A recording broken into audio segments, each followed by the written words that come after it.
Welcome to money management channel. Morning பாசிட்டிவ்ல open ஆன market பாத்தீங்க அப்படின்னா இப்ப ரெக்கார்ட் பண்ற டைம்ல வந்து இப்ப நெகட்டிவ்ல ட்ரேட் ஆயிட்டு இருக்கு. ஸோ மார்க்கெட்ல வந்து ஒரு சில இம்பார்ட்டன்டான நியூஸஸ் கிடைச்சிருக்கு. அது வந்து பாத்தீங்க அப்படின்னா லாங் டேர்ம் இன்வெஸ்ட்மெண்ட்டுக்கு நமக்கு சூட்டபிளான ஒரு சில ஸ்டாக்ஸ் வந்து மார்க்கெட் என்னதான் ஹையா இருந்தாலும் அட்ராக்டிவான பிரைஸ்ல கிடைக்குது. ஸோ நம்ம வந்து ஒரு 5 to 10 இயர்ஸ் இந்த ஸ்டாக்ஸ்ல எல்லாம் ஹோல்ட் பண்ற மாதிரி இருந்துச்சு அப்படின்னா ஒரு எக்ஸலண்டான ஆப்பர்ச்சுனிட்டி இப்ப கிடைச்சிருக்கு. ஐடிசியை பொறுத்த வரைக்கும் இப்ப ஐடிசி ஹோட்டலோட டிமர்ஜர் நியூஸ் வந்திருக்கு. அதனால வந்து ஐடிசியில வந்து கூடிய சீக்கிரம் வந்து ஐடிசி ஹோட்டல் வந்து தனியா ஸ்பிளிட் பண்ண போறாங்க. அது இல்லாம பாத்தீங்க அப்படின்னா அவங்க இண்டிவிஜுவலா குரோ ஆகிறதுக்கு நிறைய ஸ்டெப்ஸ் எடுத்துட்டு இருக்காங்க. ஐடிசி ஹோட்டலும் வந்து நல்லா பர்ஃபார்ம் பண்ணிட்டு தான் இருக்கு. அதனால வந்து கூடிய சீக்கிரம் தனியா பிரிக்கிறப்ப இது நல்லா ஃபாஸ்டா குரோ ஆகிறதுக்கு, அதாவது இந்தியன் ஹோட்டல் மாதிரி நல்லா ஃபாஸ்டா குரோ ஆகிறதுக்கு நல்ல ஆப்பர்ச்சுனிட்டிஸ் இருக்கு. கோட்டக் மஹேந்திரா பேங்க் பாத்தீங்க அப்படின்னா ஒரு நல்ல ஒரு 10% ஃபால் கொடுத்துருக்கு. இது டெஃபினட்டா வந்து லாங் டைம் இன்வெஸ்டருக்கு வந்து இது ஒரு ஆப்பர்ச்சுனிட்டியா தான் யூஸ் பண்ணணும். ஏன்னா இது 2005 பாத்தீங்க அப்படின்னா வெறும் 35 ரூபாயில இருந்த ஷேர் வந்து 2000 ரூபாய் வரைக்கும் போயிட்டு இப்ப கொஞ்சம் கரெக்ஷன் ஆகி 1600 ரூபாய்ன்ற ரேட்ல இருக்கு. இது ஒரு பெரிய வெல்த்தை கிரியேட் பண்ண பேங்க் தான். ஸோ இப்போ ஒரு சில ரீசன், அதாவது ஆர்பிஐ ஆக்ஷன்னால வந்து இந்த ஸ்டாக் ஃபால் ஆயிருக்கு. டெஃபினட்டா வந்து இந்த ஸ்டாக்கையும் வந்து இப்ப நம்ம கன்சிடர் பண்ணலாம். லாங் டேர்ம்ல இதெல்லாம் வந்து நல்ல ஒரு வெல்த்தை கிரியேட் பண்ணக்கூடியது தான். ஸோ இப்போ எஃப்எம்சிஜியோட ரிசல்ட்ஸ் எதுவுமே வந்து அந்த அளவுக்கு அட்ராக்டிவா வரல. டாடா கன்சியூமர் ப்ராடக்ட் ஆகட்டும், HUL ஆகட்டும், இது எதுவுமே வரல. அதனால வந்து பாத்தீங்க அப்படின்னா மார்க்கெட் லீடரா இருக்கிற HUL கூட வந்து இப்போ வந்து நல்ல ஒரு கரெக்ஷனை பார்த்திருக்கு. இந்த ஸ்டாக்கும் வந்து பாத்தீங்க அப்படின்னா லாங் டேர்ம் பாயிண்ட் ஆஃப் வியூல நல்ல ஒரு ரிட்டர்னை கொடுக்கக்கூடியது தான். ஸோ இந்த மாதிரி குவாலிட்டியான ஸ்டாக்ஸ் எல்லாமே மார்க்கெட்ல வந்து எப்பயுமே வந்து இந்த மாதிரி ரேட்ல கிடைக்காது. ஒரு சில டைம்ல தான் கிடைக்கும். அந்த டைம் வந்து நம்ம கரெக்டா யூஸ் பண்ணோம் அப்படின்னா ஒரு எக்ஸலண்டான ரேட்ல வந்து நம்ம பை பண்ணி நம்ம போர்ட்ஃபோலியோல ஆட் பண்ண முடியும். ஐடிசி ஸ்டாக்கை பத்தி நம்ம டீடைலாவே வந்து நம்ம டிஸ்கஸ் பண்ணியிருக்கிறோம். ஐடிசி வந்து பாத்தீங்க அப்படின்னா கம்மியான ரேட்ல, அதாவது 220, 40 அந்த ரேட்ல இருந்தே நம்ம டிஸ்கஸ் பண்ணியிருக்கோம். அப்பயே வந்து நம்ம லாங் டேர்ம் ஸ்டாக்கை வந்து இதை கன்சிடர் பண்ணலாம் அப்படின்ற மாதிரி நம்ம டிஸ்கஸ் பண்ணியிருந்தோம். அதுக்கப்புறம் பாத்தீங்க அப்படின்னா ஐடிசி ஹோட்டலோட டிமர்ஜர் நியூஸ் வந்துச்சு. அந்த நியூஸ் பாத்தீங்க அப்படின்னா அப்போ வந்து ஸ்டாக் வந்து 500 ரூபாய்க்கு பக்கமா இருந்துச்சு. அது மார்க்கெட்ல அந்த அளவுக்கு வந்து எஃப்ஐஐ வந்து லைக் பண்ணல. எதனாலன்னு பாத்தீங்க அப்படின்னா அவங்க ரேஷியோ வந்து பாத்தீங்க அப்படின்னா 40-60 அந்த ரேஷியோல கொடுக்குற மாதிரி சொல்லியிருந்தாங்க. 40 வந்து ஐடிசி ஹோல்ட் பண்ணிட்டு ரிமைனிங் இருக்கிற 60 வந்து கொடுக்குற மாதிரி சொன்னதுனால மார்க்கெட்ல ஃபால் ஆச்சு. அது இல்லாம கண்டினியூஸா வந்து பேட்டோட, அதாவது பேரண்ட் கம்பெனியா இருக்கிற பேட்டோட செல்லிங் பிரஷர் வந்து இருக்கும் அப்படின்றது சொன்னதுனால மார்க்கெட்ல வந்து இந்த ஸ்டாக் வந்து கரெக்ஷன் ஆகிட்டே இருந்துச்சு. 400 ரூபாய் வரைக்கும் வந்துச்சு. அப்போ கூட நம்ம கன்சிடர் பண்ணலாம் இது ஒரு எக்ஸலண்டான ரேட்டு தான் அப்படின்ற மாதிரி மறுபடியும் டிஸ்கஸ் பண்ணோம். ஸோ இப்போ அந்த செல்லிங் பிரஷரும் கம்ப்ளீட் ஆயிருச்சு. பேட்டும் வந்து பாத்தீங்க அப்படின்னா 3.5% பக்கமா, அதாவது 17,400 கோடிக்கு பக்கமா சேல் பண்ணிட்டாங்க.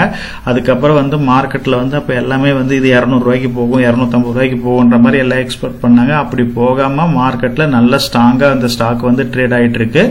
அதனால இந்த ஸ்டாக்கும் வந்து நல்ல ஒரு இம்ப்ரூவ்மெண்ட் கொடுக்கறதுக்கு ஃபியூச்சர்ல நிறைய பாசிபிலிட்டிஸ் இருக்கு. HUL பத்தி நம்ம ஆல்ரெடி டீடைலாவே டிஸ்கஸ் பண்ணிருக்கோம். 1600 ரூபாய் 700 ரூபாய் அந்த ரேட்ல இருக்கிறப்பயே இதெல்லாம் வந்து லாங் டேர்முக்கு வந்து சூட்டபிளான ஸ்டாக்ஸ், டெஃபினட்டா கன்சிடர் பண்ணுங்க அப்படின்ற மாதிரி நம்ம டிஸ்கஸ் பண்ணியிருந்தோம். கோட்டக் மஹேந்திராவை பத்தி நம்ம இது வரைக்கும் பெருசா டிஸ்கஸ் பண்ணல. ஏன்னா பேங்கிங்கை பொறுத்த வரைக்கும் இருக்கிறதுலயே வந்து பிரைவேட் செக்டர் பேங்க்ல காஸ்ட்லியான பேங்கா இருக்கிறது வந்து கோட்டக் மஹேந்திரா பேங்கா தான் இருந்துச்சு. இப்பதான் வந்து கரெக்டான ஒரு ஆப்பர்ச்சுனிட்டி கிடைத்து PE வந்து 18 அந்த ரேஞ்சில் வந்து ட்ரேட் ஆயிட்டு இருக்கு. ஸோ நம்ம வந்து கூடிய சீக்கிரம் வந்து கோட்டக் மஹேந்திராவோட ஃபண்டமெண்டல் அனாலிசிஸ், பேசிக் அனாலிசிஸ் எல்லாமே வந்து கம்ப்ளீட்டா அனலைஸ் பண்ணலாம்.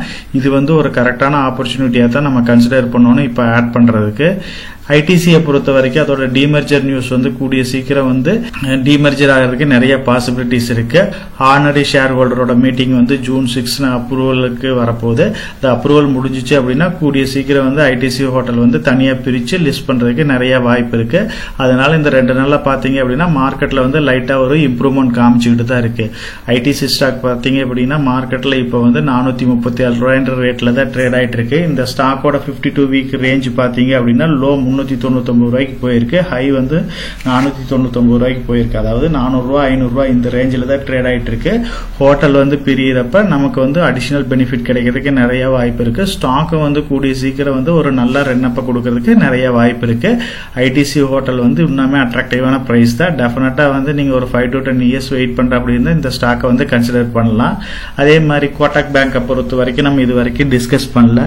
நீங்க கோட்டக் பேங்கை பொறுத்த வரைக்கும் இப்போ வந்து RBIல வந்து அவங்க சாஃப்ட்வேர்ல கொஞ்சம் ஒரு சில அப்சர்வேஷன்ஸ் கொடுத்துருந்தாங்க. அதை வந்து அவங்க எதுவும் ரெக்டிஃபை பண்ணாதனால இப்போ வந்து ஆன்லைன் அக்கௌண்ட் ஓபன் பண்றதை வந்து பேன் பண்ணியிருக்காங்க. ஸோ அதனால வந்து இப்போ இந்த ஸ்டாக் வந்து ஒரு 10% பக்கமா ஃபால் ஆச்சு. இது வந்து ஒரு நல்ல ஒரு ஆப்பர்ச்சுனிட்டி தான். இது வந்து ஒரு மல்டிபக்கர் ஸ்டாக்கா தான் எல்லாத்துக்கும் ஒரு ரிட்டர்னை கொடுத்துருக்குது. கோட்டக் மஹேந்திரா பேங்க்ங்கிறது வந்து ஒரு ஸ்ட்ராங்கான ப்ரொமோட்டருக்கு கீழே இருக்கிற பேங்க். அதுவும் பாத்தீங்க அப்படின்னா ஒரு ஹெவியான பேங்க். இதுல வந்து அந்த அளவுக்கு வந்து பெரிய நெகட்டிவ் ஃபேக்டர்ங்கிறது எது கிடையாது. சாஃப்ட்வேர்ல ஒரு சில ப்ராப்ளம்ஸ் இருந்துச்சு. இதுவுமே வந்து கூடிய சீக்கிரம், அதாவது ஒரு 6 month 1 yearக்குள்ள வந்து இது ஈஸியா சால்வ் பண்ணிடுவாங்க. டெஃபினட்டா இந்த பாயிண்ட்டை வந்து நம்ம யூஸ் பண்ணி இது வரைக்கும் நீங்க கோட்டக் மஹேந்திரா பேங்க் ஆட் பண்ணாம இருந்தீங்க அப்படின்னா ஆட் பண்ணுங்க. அதாவது இப்போ உங்ககிட்ட அமௌண்ட் வந்து இருக்கு அப்படின்னா நீங்க ஒரு சிங்கிள் ஸ்டோக்ல பை பண்ணிடாதீங்க. இப்போ இதை நீங்க வாங்கணும் அப்படின்னா உங்களோட அமௌண்ட்டை வந்து ஒரு 4 hours 5 hours ஸ்பிளிட் பண்ணிக்கங்க. இப்போ ஒரு போர்ஷனை இன்வெஸ்ட் பண்ணுங்க. இன்னும் மார்க்கெட்ல ஒரு 5% 10% கரெக்ஷன் ஆகுது அப்படின்னா மறுபடியும் வந்து இன்வெஸ்ட் பண்ணுங்க. இமீடியட்டா ஒவ்வொரு நாளும் வாங்கிடாதீங்க. ஒரு 5 days 10 days கேப் விட்டு வாங்குங்க. அப்பதான் இந்த ஸ்டாக் வந்து இமீடியட்டா வந்து மேல போக போறது இல்ல, ஒரு லாங் டைம் எடுத்துக்கும். அதாவது 6 month 1 year வந்து எடுத்து தான் இந்த ஸ்டாக் வந்து மறுபடியும் மேல போறதுக்கு வாய்ப்பு இருக்கு.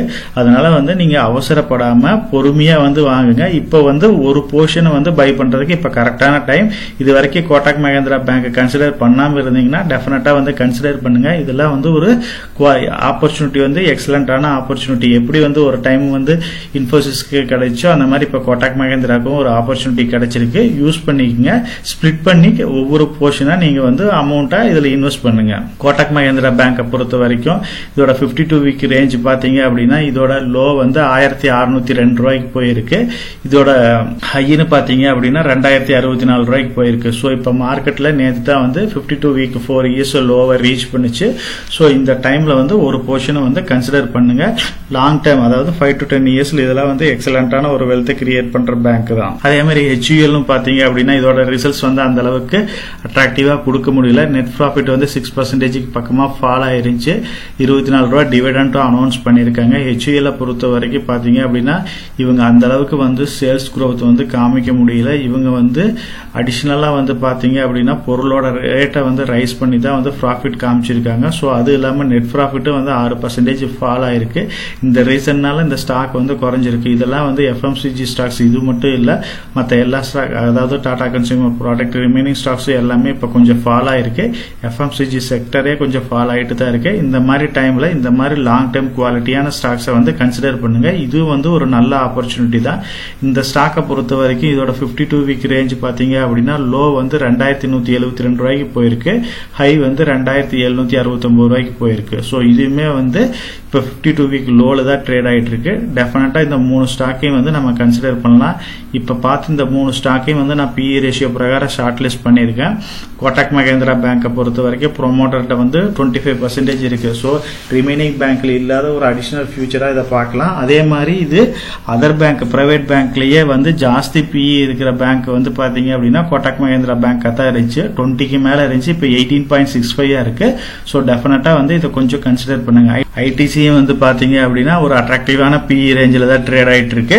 26 இருக்கு. ஸோ இதுவுமே வந்து ஐடிசி ஹோட்டல் டிமெர்ஜர் ஆகிறப்ப உண்மையுமே மார்க்கெட்ல வந்து ஒரு நல்ல நியூஸ் வர்றப்ப இந்த ஸ்டாக்கும் வந்து அதோட 52 ஹைய 500க்கு பக்கமா ரீச் ஆகிறதுக்கு நிறைய பாசிபிலிட்டிஸ் இருக்கு. HUL பொறுத்த வரைக்கும் எப்பயுமே வந்து பாத்தீங்கன்னா இது இண்டஸ்ட்ரி PE விட காஸ்ட்லியா தான் ட்ரேட் ஆயிட்டு இருக்கு. இப்ப வந்து பாத்தீங்கன்னா இண்டஸ்ட்ரி PE வந்து 55 இருக்கு. இப்ப கம்பெனியோட PE வந்து 51 இருக்கு. உண்மையுமே கொஞ்சம் காஸ்ட்லியா இருந்தாலுமே இது வந்து 52 week லோவையும் பிரேக் பண்ணுது, இண்டஸ்ட்ரி PEயும் பிரேக் பண்ணுது. அதனால வந்து நம்ம கோட்டக் மஹேந்திரால எப்படி ஒரு கான்செப்ட் யூஸ் பண்ணமோ நம்ம இன்வெஸ்ட் பண்ணோம் அப்படின்னா உங்களோட அமௌண்ட்டை வந்து 4 hours 5 hours ஸ்பிளிட் பண்ணிட்டு ஒரு போர்ஷனை இப்போ இன்வெஸ்ட் பண்ணுங்க. மார்க்கெட்ல வெயிட் பண்ணலாம். இன்னும் வந்து கரெக்ஷன் ஆச்சு அப்படின்னா ஒவ்வொரு போர்ஷனா இன்வெஸ்ட் பண்ணிக்கிட்டே இருக்கலாம். ஸோ இதெல்லாம் வந்து எப்பயுமே வந்து இந்த ஆப்பர்ச்சுனிட்டி கிடைக்காது. மார்க்கெட் வந்து நல்ல ரைஸ் ஆயிட்டே இருக்கு. எலெக்ஷனுக்கு அப்புறம் வந்து இன்னும் 10%க்கு மேல ரைஸ் ஆகிறதுக்கு பாசிபிலிட்டிஸ் இருக்கு. ஸோ அந்த மாதிரி டைம்ல இந்த மாதிரி ஸ்டாக்ஸ், குவாலிட்டியான ஸ்டாக்ஸ், அதுவுமே வந்து பாத்தீங்க அப்படின்னா இந்த 3 ஸ்டாக்ஸுமே வந்து நிப்டி 50ல லிஸ்ட் ஆயிருக்கு. அந்த மாதிரி ஸ்டாக்ஸ் வந்து கிடைக்கிறது ரேரான விஷயம் தான். கரெக்டா வந்து இந்த ஆப்பர்ச்சுனிட்டியை யூஸ் பண்ணி நீங்க இந்த ஸ்டாக்ஸ்ல வந்து SIP மோட்ல கூட இன்வெஸ்ட் பண்ணலாம். அப்படி இல்லை அப்படின்னா இப்ப நம்ம சொன்ன மாதிரி அமௌண்ட்டை ஸ்பிளிட் பண்ணி லம்சம் மோட்ல இன்வெஸ்ட் பண்ணாலும் நீங்க 5 to 10 years வெயிட் பண்ணீங்க அப்படின்னா நல்ல ஒரு வெல்த் கிரியேட் பண்றதுக்கு நிறைய பாசிபிலிட்டிஸ் இருக்கு. நம்ம சேனலை பொறுத்த வரைக்கும் நம்ம சேனலை வந்து சப்ஸ்கிரைப் பண்ணிட்டு ஒரு 50% பாக்குறாங்க. சப்ஸ்கிரைப் பண்ணாம ஒரு 50% பார்த்துட்டு இருக்காங்க. சப்ஸ்கிரைப் பண்ணாத ஃப்ரெண்ட்ஸ் நம்ம சேனலை வந்து சப்ஸ்கிரைப் பண்ணி கொஞ்சம் சப்போர்ட் பண்ணுங்க.